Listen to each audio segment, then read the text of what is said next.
안녕하십니까. 시사본색 이재원입니다. 7년 전 우리는 거대한 비극을 겪었습니다. 수많은 생명이 눈앞에서 사라지는데도 속수무책이었습니다. 국민 모두가 목격자가 되었던 비극, 바로 세월호 참사입니다.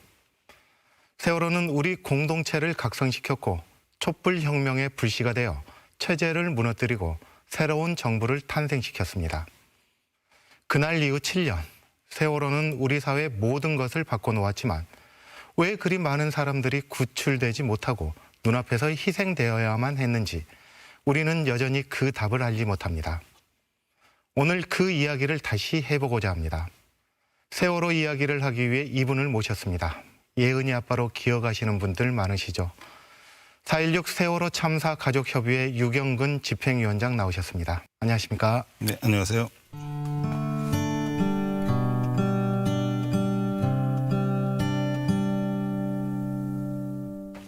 올해도 어김없이 4월이 다가왔습니다. 그날 이후 4월은 우리 모두에게 여전히 선명한 아픔으로 기억될 수밖에 없는데요.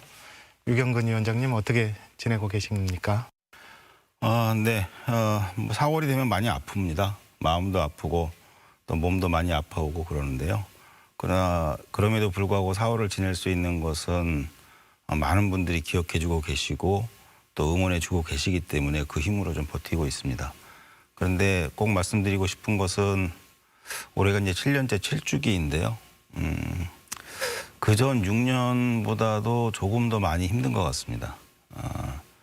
사실 저희들이 바라는 거는 이제 진상규명을 통한 안전한 사회를 만드는 것인데 그래야만 저희 아이들을 비롯한 모든 희생자들의 희생이 헛되지 않게 되는 것인데 그 일이 많이 지체될 뿐만 아니라 사실 지금 상태에서는 별로 기약도 없기 때문에 그래서 이 7주기를 맞는 저희 엄마 아빠들 피해자 가족들은 좀 다른 때보다도 조금 더 힘이 드는 것 같습니다. 이번 세월호 7주기 슬로건이 다시 촛불, 다시 세월호인데요. 그 의미는 어떤 의미가 담겨 있습니까? 아마 촛불 그러면 한 4년 전 우리 사회를 잘 기억을 하시는 분들이 많으실 겁니다. 그때 많은 국민들께서 촛불을 들어서 우리 사회를 바꿔냈죠. 심지어 정권도 바꿨습니다. 그리고 그 촛불을 통해서 우리 사회가 더 나아질 수 있도록 수많은 과제들을 이 정부에 던졌습니다. 그런데 많은 과제들 가운데 사실 아직까지 크게 진전을 보지 못하고 있는 부분들이 많고 특별히 이 세월호 참사로 인해서 촉발이 된 촛불이었는데 그 촛불로 만들어진 정부가 세월호 참사의 진상규명에 그렇게 썩 성과를 내지 못하고 있는 상황에서 다시 한번 이 촛불의 정신, 촛불의 의미로 되돌아가서 정신 차리고 진상규명 약속을 꼭 지켜달라 이런 의미로 저희들이 다시 촛불, 다시 세월호라고 하는 이런 슬로건을 갖고 시민들과 함께 행동을 하고 있습니다. 네, 그러셨군요. 세월호 참사가 빚어진 지 벌써 7년. 그동안 세월호에 대해서 충분히 이야기하지 않았냐 이렇게 말씀하시는 분들도 계시지만 여전히 세월호 가족분들은 청와대 앞에서 매일 진상규명을 위한 피켓팅을 진행하고 계시죠. 유경근 위원장님은 지금까지 세월호에 대해서 얼마나 진상규명이 이루어졌다고 보십니까? 처음에 우리가 질문을 했고 의혹을 제기했던 것들 가운데 특히 현장에서 구조대원들이 정부가 승객들을 구하지 않았다, 구하기 위한 조치를 취하지 않았다라는 질문을 던졌는데 이런 부분이 다 사실로 드러났고 그리고 사실로 드러났기 때문에 이 정부의 구조 방기의 책임이 있음을 법적으로 입증을 했고 또 판결이 내려지기도 했죠. 그런 차원에서는 현장에서 일어났던 일들의 사실관계는 상당히 많이 밝혀졌습니다. 그런데 이 진상규명을 이야기할 때 저희들이 말하는 진상규명과 많은 분들이 얘기하는 진상규명이 약간 차이가 있습니다.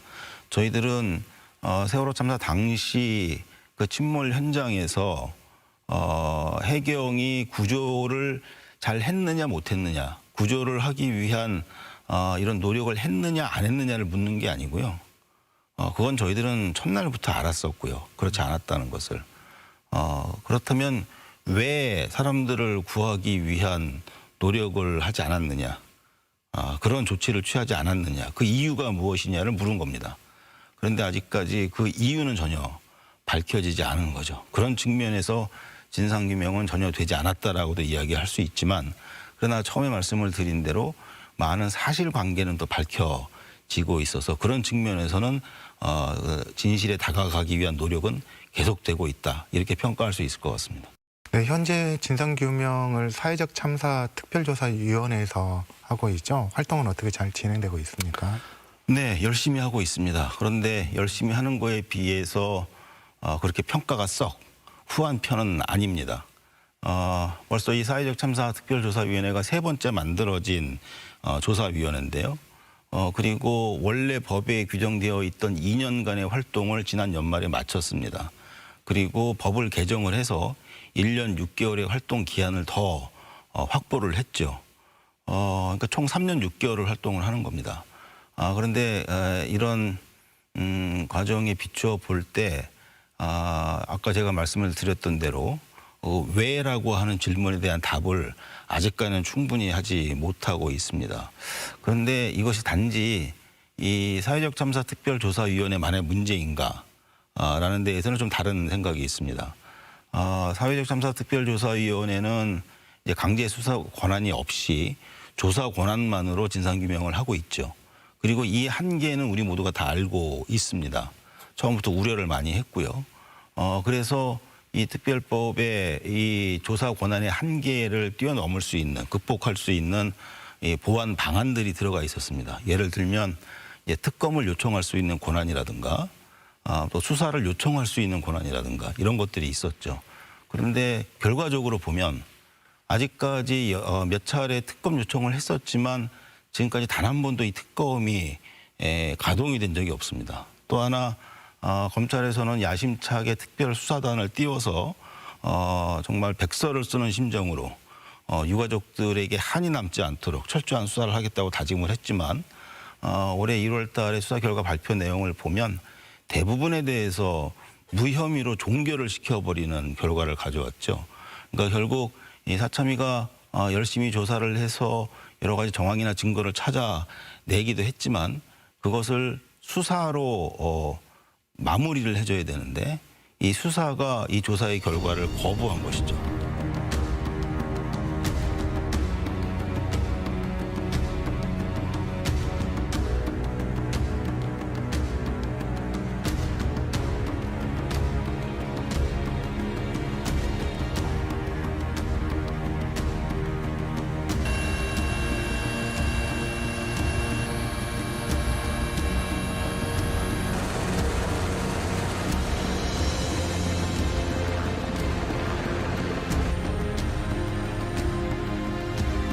저희들이 이 검찰 특수단에 처음부터 얘기를 했던 건 해경은 당연히 일차적인 책임자로서 강력하게 처벌을 하는 것이 맞지만 그냥 우리의 질문은 해경이 잘했냐 못했냐를 묻는 게 아니라 왜 해경이 이해할 수 없는 그러한 행동들을 현장에서 했는지 그 배경이 무엇인지 이유가 무엇인지 밝혀야 하고 그러려면 그 당시 어떤 그 국가의 대한민국의 그 위기관리 대응 시스템 이것을 전체적으로 들여다봐야 한다. 그러려면 그때 처음부터 많은 분들이 분노하셨던 그 청와대의 부적절한 대응, 그다음에 거짓말, 그다음에 문건 조작, 보고 시간 조작 이런 것들부터 시작을 해서 과연 이 컨트롤 타워였어 했던 정권이 무엇을 했고 무엇을 하지 않았는지를 사실관계를 밝혀야만 그 왜라는 질문에 답을 할 수 있다. 이렇게 요구를 했는데 이 부분은 뭐 전혀 그 검찰 특수단이 수사를 하지 않았고 또는 매우 형식적이거나 미흡한 수사만을 했었죠. 계속 많이 요구해 오셨잖아요. 좀 전에도 특검 말씀하셨고 했는데 지난해 12월에 특검법이 어렵사리 네. 통과됐지만 야당이 위원 추천을 거부를 했어요. 근데 지난 13일 날 드디어 추천위원회를 구성을 했는데 어떤 역할 기대하십니까? 네, 특검에서? 세월호 참사 진상 규명을 위한 특검은 저희들이 오래전부터 바라던 방안입니다. 일기 특조위 때도 요청을 했지만 사실 그 당시 국회는 이거를 상임위 논의 테이블에 올리지도 않고 그냥 묵혀두고 있다가 국회가 끝나면서 자동 폐기가 됐었고요. 그러니까 이거는 국회가 저희들한테 한 약속을 저버린 겁니다. 이 특검을 통해서 수사권을 활용할 수 있도록 할 테니 이 수사권이 없는 특조위에 동의해달라, 이 법안을 받아달라 이렇게 저희들을 설득을 했던 거였거든요. 그런데 정작 그걸 믿고 특검 요청을 했더니 국회에서는 논의조차 하지 않고 그냥 지워버린 겁니다. 이번 사회적 참사 특조위에서도 작년 10월에 이 9월 말인가요? 그때 특검 요청을 했는데 이것도 2개월 이상 끌다가 겨우 국민들께서 입법 동의 청원을 아주 힘있게 해주시니까 거기에 화들짝 놀라서 그 여당만으로 이 법을 통과를 시킨 거죠. 그때 야당은 전혀 역할하지 않았고 오히려 반대를 했었습니다. 근데 어쨌든 뭐 어떤 이유에서든 뭐 이제 그 후보 추천위원회가 구성이 됐으니까 꼭 바라는 것은 이번 특검을 요청을 할 때 그 과제가 바로 이 부분입니다. 데이터 조작 혐의에 대해서 좀 사실관계를 밝혀달라 하는 부분인데 사실은 이 데이터 조작 그러니까 CCTV 뭐 데이터, CCTV 영상이 조작됐다거나 또는 그 항적이 조작되었다거나 이제 이런 부분에 대한 좀 이상한 측면들이 많이 있어서 좀 사실관계를 밝혀달라는 겁니다. 그런데 이제 이게 밝혀질 경우에 어디로 흘러갈지는 사실 지금 예단하기는 어렵습니다. 또 사실이 아닐 가능성도 완전히 배제할 수는 없고요. 그러나 이러한 문제 제기대에서 그동안 검찰을 비롯한 모든 전문가들이 이런 지하의 음모론이라고 이 사실을 규명하는 걸 자체를 거부를 해왔습니다. 근데 이것은 저희 피해자 입장에서는 제대로 된 진상규명이 아니거든요. 세월호 내 CCTV 기록 그리고 세월호의 블랙박스 격인 DVR의 조작 의혹이 만약에 사실로 드러난다면 네. 무엇이 밝혀지는 건가요? 참 솔직히 저는 개인적으로 사실이 아니었으면 좋겠습니다. 만일에 그게 사실이라면 너무나 비참할 것 같습니다. 그런데 이제 가정을 사실이라고 이렇게 말씀을 해주셨으니까 사실을 가정으로 한다면 아마 그 CCTV를 통해서 세월호에 이상이 발생했을 경우, 즉 급선회가 일어났을 당시에 어떤 일이 있었는지를 밝힐 수 있는 어떤 단서가 되지 않을까 이런 좀 생각을 하고 있고요. 또 하나는 아직까지 이해를 할 수 없는 게 뭐 침몰을 왜 했든 간에 왜 승객들을 구하기 위해서 해경들이 어떠한 일도 하지 않았는지 이게 정말 납득이 안 가거든요. 아무리 시나리오를 막 상상을 해봐도 그럴 수 있는 가능성이 없어 보이는 거예요. 그러니까 도대체 이해를 할 수가 없는 겁니다. 그런데 그런 부분이 사실로 드러난다면 그것과 혹시 구조 방기 사이에 혹시라도 무슨 관련이 있는 건가 또 이런 것들 한번 또 들여다봐야 될 것 같습니다. 정말 그 부분이 명명백백하게 밝혀져야 할 것 같은데 박근혜 전 대통령의 당일 행적도 정말 문제가 됐지 네. 않았습니까? 그래서 유족분들은 대통령 기록물 공개도 꾸준하게 요구하고 있는데 왜 공개가 안 되는 건가요? 이전 정부에서 대통령 직무대행을 했던 이제 황교안 씨가 대통령 기록물을 정해서 지정을 해서 이제 봉인을 해버린 거죠. 그런데 아까도 말씀을 드렸지만 세월호 참사에 있어서 가장 중요한 문제는 이런 재난 위기 상황에서 그 상황에서 이제 국민들의 생명과 안전을 지키기 위한 그런 그 위기 관리 대응 시스템이 우리나라에 있거든요. 그리고 그 정점에 최고의 책임을 지는 곳은 청와대입니다. 법적으로도 그렇고.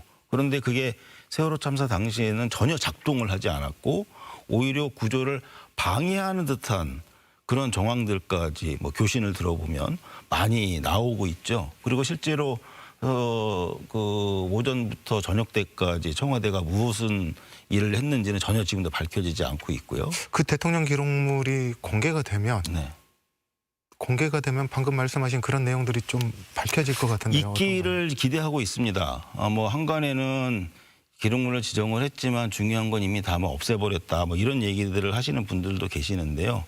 그럴 가능성도 있을 것 같긴 합니다만 그 당시 정부의 속성상 그러나 그건 이제 열어봐야 아는 것이죠. 그래서 진짜 파기돼서 없는 것인지 아니면 있다고 그러면 그 당시 청와대의 상황을 그래도 어느 정도는 좀 밝혀낼 수 있지 않을까라는 기대도 있고요. 그래서 그게 가장 기본적인 조사 대상이고 필수적인 조사 대상입니다.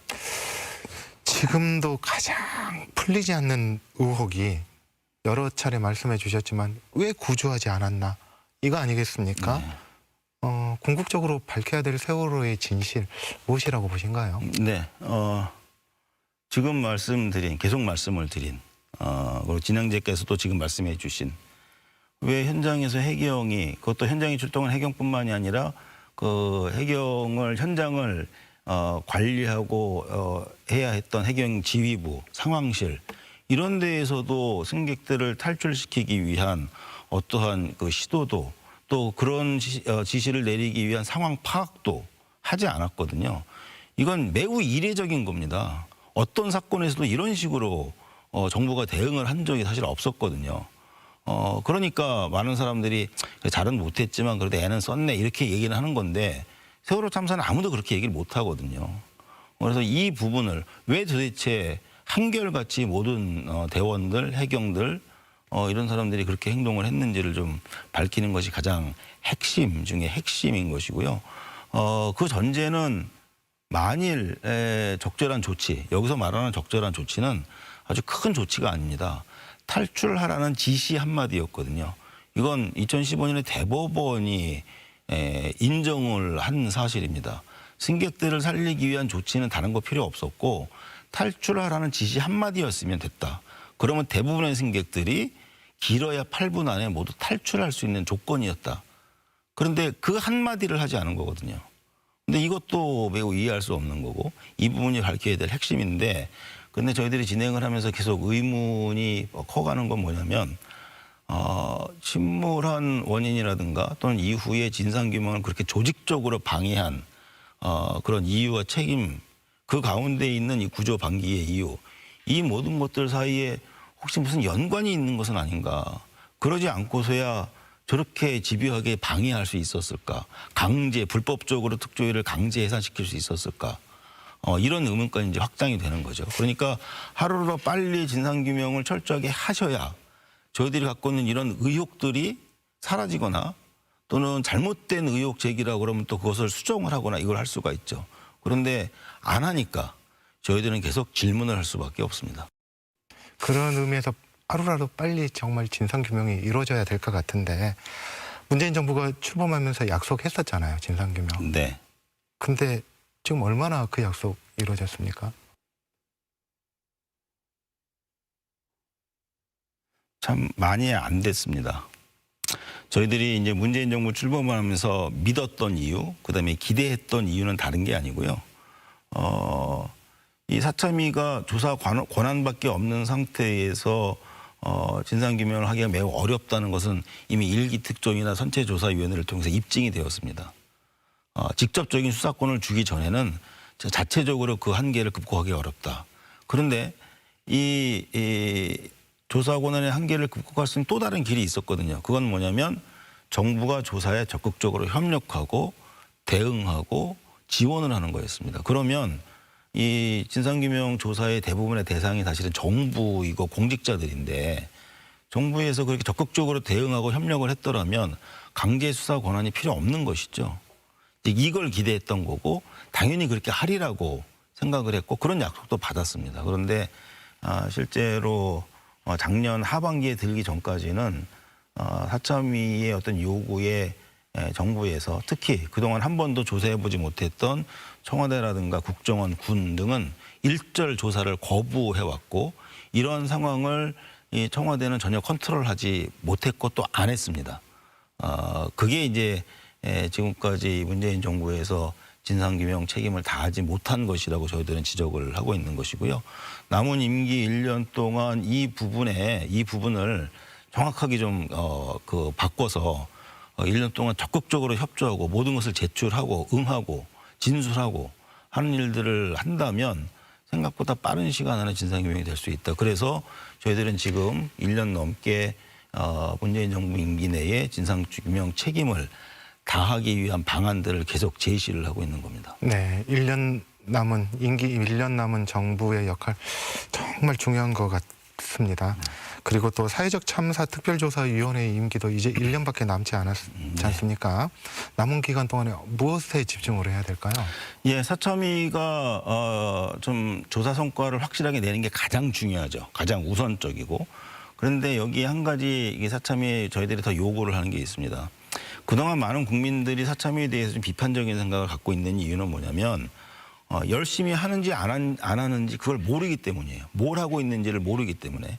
그래서 남은 시간 동안 사참위는 사참위를 직접 만든 우리 피해자와 시민들 앞에서 자신들이 무슨 일을 하고 있는지 그리고 어떤 성과들을 내오고 있는지 또 조사하는 과정에 어떤 어려움이 있는지 무엇을 해결해야 되는지에 대해서 진솔하게 털어놓고 협조를 구하고 이해를 구하고 또 응원을 부탁하는 이런 소통하는 일들을 사참위가 1년 동안 해야 됩니다. 그다음에 이런 조사 성과를 내오면 그게 수사로 마무리가 돼야 하는 게 당연하잖아요. 그런데 지금 현재 검찰은 이미 수사를 끝냈고 다시는 세월호 수사를 안 하겠다고 공언을 한 상태입니다. 그러면 아무리 조사를 해서 성과를 내오더라도 진상규명의 완성을 볼 수가 없는 것이죠. 바로 이 부분을 임기 1년밖에 안 남았지만 이 문재인 정부가 해결을 해야 합니다. 저희가 1차적으로 집중을 하는 것은 이제 국정원입니다. 실제로 국정원은 지금 자료 제출에 협조를 시작을 했습니다. 마치 이제 5.18에 다 관련한 이제 문건을 제출을 함으로써 그 헬기 기총 사격의 증거를 찾아냈듯이 이제 우리 세월호 참사도 그러한 일들이 좀 앞으로 있어야 되겠다. 그래서 국정원의 자료 제출 협조를 이제 받기 시작을 했고요.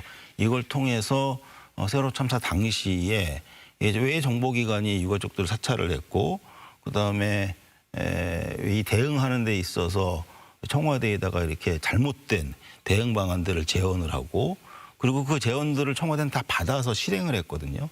국정원이라든가 기무사의 제언들을 이제 이런 것들을 좀 밝히는 것이 급선무일 것 같고요. 그렇게 해서 이 정보기관 군의 그다음에 저 국정원의 이런 의문들 이런 것들을 자료를 통해서 좀 확인을 시작을 한다고 그러면 저희들이 했던 이 왜라는 질문에 대한 답을 찾아가는데 속도가 붙지 않을까.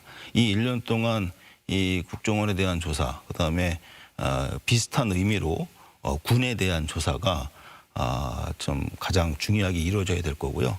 한 가지만 더 말씀을 드리면 아직까지 상대적으로 훨씬 더 미흡한 조사 과제가 있는데 그것은 세월호의 직접적인 급선의 원인을 찾는 것입니다. 이거는 지난 사참위가 지난 2년 동안 열심히 노력은 해왔지만 아직 그렇게 뚜렷하게 성과를 보고 있지 못하는데 최근에 여러 가지 몇 가지 중요한 정황들을 찾아냈고 이것을 어떤 실증적인 또는 과학적인 조사를 병행을 하고 있습니다. 이 부분은 사실은 사참위가 단독으로 모든 의문을 해소하기에는 좀 어려운 조건에 처해 있고 기간도 얼마 남지 않았고 그래서 이 침몰 원인을 규명하기 위한 방안을 지금부터 우리 사회가 같이 좀 논의하고 합의를 해 주셔야겠다. 좀 이런 생각을 갖고 있습니다. 광주는 5.18의 아픔을 간직하고 있지 않습니까? 그런 만큼 세월호에 대한 공감과 관심도 상당히 큰데요. 광주 시민들께 당부하시고 싶은 말씀입니다. 예. 광주 시민분들께는 그냥 고맙다는 말로는 많이 부족할 것 같습니다. 저희 가족들이 실제로 정말 많은 위로와 힘을 받은 곳이 광주이고 또 광주 시민분들이고 그중에서도 우리 5.18 어머님들을 통해서 우리 세월호 엄마들이 정말 친정 엄마에게 위로받듯 그런 위로와 힘을 받아왔고 받아왔습니다. 이제 올해 다음 달에 이제 5.18 이제 또 돌아오는데 그때도 또 가족들이 꼭 가야 된다 이런 이야기들도 하고 있고요. 그래서 이 5.18 어머님들을 비롯한 광주 모든 시민들이 그 긴 시간 동안 진실을 찾기 위해서 또 책임자를 찾기 위해서 정말 노력을 해오신 것들을 저희들이 귀감 삼아서 많이 배우고 있기도 하고요. 그런 뜻에서 정말 고맙다는 말씀만으로는 많이 부족할 것 같고요. 광주 시민분들께서 저희들을 계속 지켜봐 주시고 또 이렇게 위로해 주시고 힘을 주신다면 5.18의 진실과 함께 이 4.16의 진실도 반드시 찾아낼 수 있을 거라고 확신을 합니다. 예은이가 지금 세상에 있다면 몇 살입니까? 25살이죠. 25살. 예은이가 쌍둥이에요. 그래서 이제 쌍둥이 언니는 이제 있으니까 지금은 대학도 졸업하고 취직을 해서 또 열심히 일을 하고 또 자기 일을 찾아서 정말 열심히 일을 하고 있거든요. 이제 그 모습을 보면 예은이도 참 열심히 자기 일을 하면서 이 20대를 보내고 있을 텐데라는 생각도 하게 되고 그런데 단 한 번도 꿈에서는 18살을 넘은 그 나이의 모습으로 나온 적은 없습니다. 여전히 17, 18살로 가장 많이 나오고요. 지난번에 한 번은 한 3살, 4살쯤 되는 모습으로 온 적도 있고 아마 제 평생에 18살을 넘은 예은이를 꿈에서라도 볼 수 있을까? 꿈에서도 그러고요. 그냥 예은이만 보면 저도 모르게 저절로 미안하다는 말밖에 안 나옵니다. 아빠가 미안하다고 그 말 외에는 할 수 있는 말이 지금은 없습니다. 저희들도 죽어서라도 다시 만나면 그때는 미안하다는 말 외에 다른 말도 좀 할 수 있었으면 얼마나 좋을까. 다른 말을 하기 위해서는 정말 세월호에 대한 진상 규명이 확실하게 이루어져야 될 것 같은데요. 네. 저희들이 진상 규명을 하려고 하는 목적은 다른 게 아닙니다. 세월호 참사와 같은 일이 다시는 일어나지 않아야 하니까요. 그리고 저희와 같은 이런 유가족들이 또 생기면 안 되니까요. 그리고 예은이처럼 그렇게 영문도 모른 채 꿈을 빼앗기는 아이들이 또 있으면 안 되니까 그러는 겁니다. 그렇게 해야만 우리 예은이를 비롯한 우리 250명 우리 아이의 친구들 그리고 304명 모든 희생자들의 그 희생이 헛되지 않는 거잖아요. 우리 사회가 세월호를 어떻게 기억해 주시기를 바랍니까? 세월호 참사는 대한민국 국민이라면 누군가에게 전해들은 다른 사람들의 사건이 아니라 내가 직접 목격한, 현장을 직접 목격한 사건입니다. 그래서 사실은 사람들이 잊지 못하는 겁니다. 애써 잊으려고 해도 때만 되면, 계기만 주어지면 세월호가 떠오르죠. 그런 고백들을 하시는 분들이 정말 많습니다. 그러한 아픈 기억, 또 피해자가 아니더라도 목격자라 하더라도 겪고 있는 트라우마들이 있는 걸 저희들이 알거든요. 그런 아픈 기억과 트라우마를 저희들과 함께 또 다른 원동력으로 힘으로 만들어 갔으면 좋겠습니다. 그래서 세월호 참사 그러면 아프다, 고통스럽다, 잊고 싶다, 기억하면 너무 아프다, 마주하기 어렵다. 여기서 끝나는 게 아니라 그래 아팠지만 세월호 참사 때문에 그리고 그 진실을 찾기 위한 노력을 함께 했기 때문에 우리 사회가 이렇게 달라졌다. 세월호 참사 이후에 다른 사회가 되었다. 이렇게 되면 저희도 어느 정도는 치유를 받을 것 같습니다. 국민들도 마찬가지고요. 그렇게 기억해 주시고 또 그렇게 함께 해 주시면 정말 빠른 시간 안에 우리 모두가 함께 세월호 참사를 딛고 다음 미래로, 안전한 미래로 빨리 갈 수 있을 거라고 저는 확신을 합니다. 네, 우리 모두가 기억해야 할 세월호. 참 말씀해 주시기 어려운 말씀들을 지금까지 해주셨는데요. 예은이 아빠 유경근 세월호 가족협의회 집행위원장과 함께 세월호가 우리에게 남긴 상처 그리고 우리가 해야 할 일이 무엇인지에 대해 이야기 나눠봤습니다. 오늘 말씀 감사합니다. 고맙습니다. 천 개의 바람, 천 개의 바람이 되었죠. 저 넓은 하늘 위를 자유롭게 날고 있죠.